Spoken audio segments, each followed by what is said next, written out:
नमस्कार dear students, स्वागत है आपका इस वीडियो में। और इस वीडियो में हम करेंगे कक्षा 9 का प्रश्नावली 8.2 का प्रश्न नंबर 3। तो चलिए हम स्टार्ट करते हैं और करते हैं अपना प्रश्न नंबर 3 का हल। तो देखिए प्रश्न नंबर 3 में हमसे क्या पूछा गया है कि ABCD एक आयत है जिसमें P, Q, R और S क्रमशः भुजाओं AB, BC, CD और DA के मध्य बिंदु है। दर्शाइए कि चतुर्भुज PQRS एक समचतुर्भुज है। तो यहाँ पर हमें इस प्रश्न के लिए ये हमने आकृति ये बनाया है जिसमें हमारा ABCD क्या है, एक आयत दिया गया है और इसके जो ये PQRS है मध्य बिंदु को मिलाने से जो ये चतुर्भुज बन रहा है ये समचतुर्भुज है, ये हमें सिद्ध करना है। ठीक है, यानी कि PQRS एक समचतुर्भुज है, ये हमें सिद्ध करना है। तो चलिए इसको अब हम करते हैं।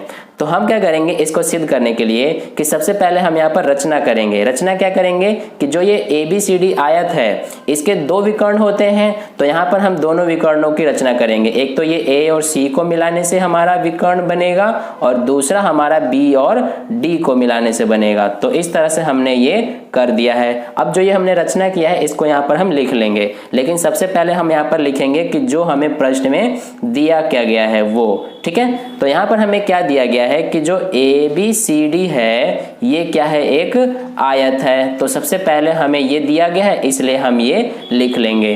तथा इसके अलावा हमें क्या कहा गया है कि जो P, Q, R और S है ये क्या है, मध्य बिंदु है। किनके, क्रमशः कौन कौन सी भुजाओं के हैं ये हम यहाँ पर लिख लेंगे। तो भुजाओं AB, BC, CD तथा DA के हैं। तो यहाँ पर AB, BC, CD तथा DA के मध्य बिंदु हैं। ठीक है, तो ये हमने यहाँ पर इसको लिख लिया है। अब देखिए ये तो हमें दिया गया है, हमने ये लिख लिया। अब हमें सिद्ध क्या करना है वो हम यहाँ पर लिख लेंगे।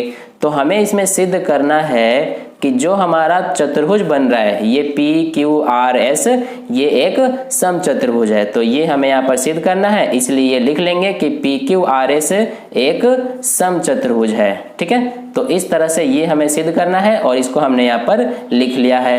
अब हमने रचना क्या किया है वो हम यहाँ लिखेंगे। तो हमने यहाँ पर रचना क्या किया है कि यहाँ पर हमने AC और BD को मिलाया है। तो इसलिए यहाँ पर हम लिखेंगे कि AC तथा BD को मिलाया। ठीक है, तो इस तरह से हमने ये रचना किया था और इसको हमने यहाँ लिख लिया। अब यहाँ पर हम इसका प्रमाण करेंगे। यहाँ पर आप प्रमाण भी लिख सकते हैं या फिर उपपत्ति भी लिख सकते हैं।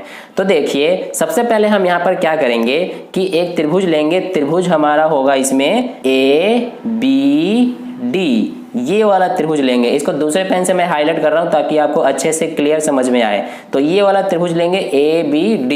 तो यहाँ पर इस त्रिभुज में क्या होगा हमारा कि सबसे पहले लिखेंगे त्रिभुज ABD में हमारा इसमें जो P बिंदु है वो क्या होगा, इस AB का, यानी P जो है वो इस AB का मध्य बिंदु होगा। तो यहाँ पर हम लिख देंगे मध्य बिंदु है। ठीक है, तो ये हो गया। अब दूसरी चीज इसमें आप देखेंगे कि ये जो है भुजा, इस DA भुजा का ये S मध्य बिंदु है। तो यहाँ पर लिख देंगे S DA का मध्य बिंदु है। ठीक है, तो ये हमने यहाँ पर लिख लिया है और यहाँ पर इन दोनों का हम रीजन क्या देंगे, ये क्यों है यहाँ पर PAB का मध्य बिंदु और SDA का मध्य बिंदु, क्योंकि ये हमें प्रश्न में दिया गया है। तो इसलिए यहाँ पर रीजन हो जाएगा दिया है, जैसा कि आप यहाँ पे देख भी सकते हैं। ठीक है, अब ये हो गया। अब देखिए यहाँ पर कि अगर PAB का मध्य बिंदु है और SDA का मध्य बिंदु है, इसलिए हम यहाँ पर क्या कह सकते हैं कि जो हमारा SP होगा, यानी कि ये वाली जो भुजा होगी हमारी SP वो इस BD के समांतर होगी। तो इसलिए यहाँ पर हम लिखेंगे SP समांतर है BD के। इसके अलावा हमारा क्या होगा कि जो SP होगा वो आधा भी होगा किसके, BD के, यानी SP is half of BD। अब ये क्यों होगा, क्योंकि यहाँ पर हम इसका रीजन देंगे ये मध्य बिंदु प्रमेय द्वारा। तो यहाँ पर हम लिख देंगे मध्य बिंदु प्रमेय द्वारा। तो इस तरह से ये हुआ। अब ये हमारा हो गया, इसको हम क्या करेंगे यहाँ पर समीकरण 1 का नाम दे देंगे। ठीक है, यहाँ तक क्लियर है। अब देखिए आगे हम करते हैं। तो इस तरह से यहाँ पर हमने ये वाला त्रिभुज लिया और इस त्रिभुज में हमने क्या किया कि SP और BD को समांतर सिद्ध किया और SP आधा है BD के, ये हमने सिद्ध किया है। अब इसी तरह से हम क्या करेंगे, यहाँ पर लेंगे त्रिभुज BCD, यानी कि इस बार हम क्या करेंगे कि त्रिभुज BCD ये वाले त्रिभुज को लेंगे और इसमें हम क्या करेंगे कि इसमें जो हमारा एक QR है, QR और BD को समांतर सिद्ध करेंगे और QR आधा है BD का, ये सिद्ध करेंगे। तो यहाँ पर हम इसी तरह से जैसे हमने ये किया है इसी तरह से यहाँ पे भी करेंगे। तो यहाँ पर हम इसको लिख लेंगे कि इसी तरह हमारा क्या होगा कि त्रिभुज BCD में जो हमारे QR है वो हमारा समांतर होगा BD के और हमारा जो QR है वो आधा भी होगा किसका, BD का। ठीक है, ये हुआ। अब देखिए यहाँ पर ये क्यों हुआ है, यहाँ पर रीजन दे देंगे हम इसका भी मध्य बिंदु प्रमेय द्वारा, और इस तरह से इसको हम दे देंगे यहाँ पर समीकरण 2 का नाम।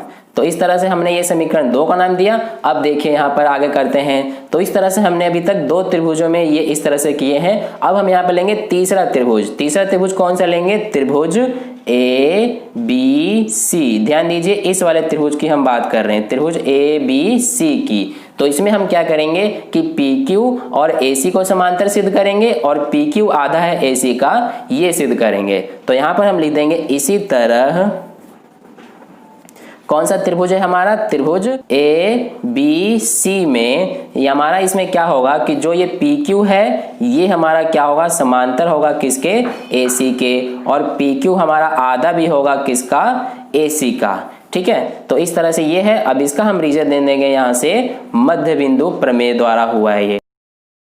अब इसको हम क्या करेंगे कि यहाँ से हम इसको समीकरण 3 का नाम दे देंगे। तो ये हमारा समीकरण 3 हुआ। इसी तरह से हम एक लास्ट जो हमारा त्रिभुज है बच गया उसको लेंगे, यानी कि त्रिभुज ADC ये वाला त्रिभुज। ध्यान दीजिए इस वाले त्रिभुज की बात कर रहे हैं हम, त्रिभुज ADC की। तो अब हम यहाँ पर क्या करेंगे, लिखेंगे यहाँ पर इसी तरह से त्रिभुज ADC में।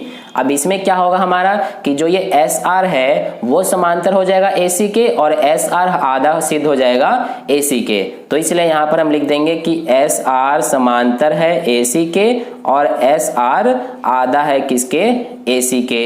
इसका भी हम रीजन यही देंगे सेम ऊपर वाले की तरह, मध्य बिंदु प्रमेय द्वारा। ठीक है, तो ये हमारा हो गया। अब इसको हम क्या करेंगे यहाँ से कि इसको समीकरण 4 का नाम दे देते हैं। तो यहाँ तक क्लियर है। अब देखिए यहाँ पर कि इस तरह से जैसा कि हमें पता है कि जो ये AC और BD है ये इस आयत के विकर्ण है, तो जैसा कि हमें पता है कि AC और BD बराबर होंगे क्योंकि आयत का विकर्ण क्या होता है, दोनों बराबर होते हैं। तो इसलिए यहाँ पर हमने AC और BD विकर्ण को बराबर लिखा और यहाँ पर इसका हम कारण दे देंगे हमने क्यों लिखा ये, क्योंकि ये आयत के विकर्ण है और आयत के विकर्ण बराबर होते हैं। तो इस तरह से ये है यहाँ तक। अब देखिए इन दोनों तरफ अब हम क्या करेंगे कि 2 से भाग कर देंगे। तो यहाँ पर सबसे पहले हम लिख लेंगे कि दोनों तरफ 2 से भाग करने पर, तो दोनों तरफ अगर हम 2 से भाग करते हैं तो यहाँ पर AC में 2 से भाग करेंगे तो कितना आ जाएगा, ये 1/2 AC, इसी तरह से इसमें 1/2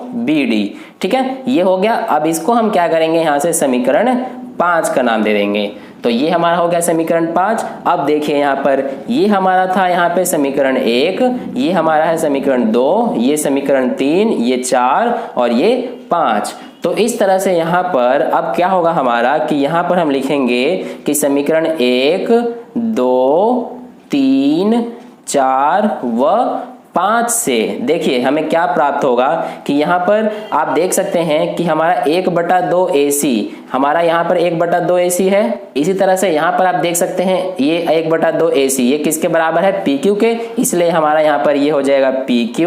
और इसके अलावा जो हमारा 1/2 AC यहाँ पे भी है ये किसके बराबर है, SR के, तो ये हमारा SR के बराबर हो जाएगा। सेम ऐसे यहाँ पर देखिए 1/2 BD ये किसके बराबर है, हमारा 1/2 BD इस QR के। तो यहाँ पर हम हम लिख सकते हैं ये QR बराबर, इसके अलावा हमारा जो 1/2 BD है ये हमारा किसके बराबर है, इस SP के, तो ये हमारा यहाँ पर हो जाएगा SP के।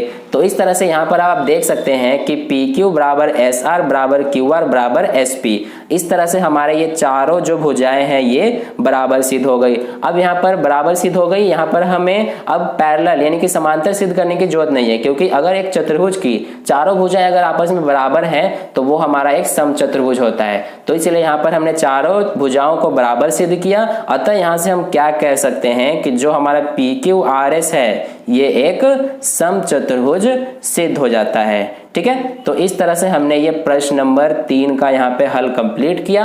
आई होप आपको अच्छे से समझ में आया है। अब आप वीडियो को पॉज करके और इसको नोट कर सकते हैं। ये हमारा यहाँ से स्टार्ट है और ये हमारा यहाँ तक। ठीक है, तो आई होप आपको प्रश्न काल काफी अच्छे से समझ में आया है। अगर समझ में आया है तो इस वीडियो को लाइक कर दें, और पहली बार वीडियो को देख रहे हैं तो चैनल को सब्सक्राइब कर लीजिए, ताकि अगली वीडियो जैसे ही मैं अपलोड करूं नए प्रश्नों की, उसका नोटिफिकेशन सबसे पहले आपको मिल जाए। और अपने दोस्तों के साथ भी इस वीडियो को शेयर कर दें, ताकि उन्हें भी इससे थोड़ा हेल्प मिले। और कहीं पे भी कोई डाउट है तो आप नीचे कमेंट करके मुझसे पूछ सकते हैं, मैं आपको समझाने की पूरी कोशिश करूंगा। तो फिर मिलते हैं नेक्स्ट वीडियो में, तब तक के लिए अपना ध्यान रखें। धन्यवाद।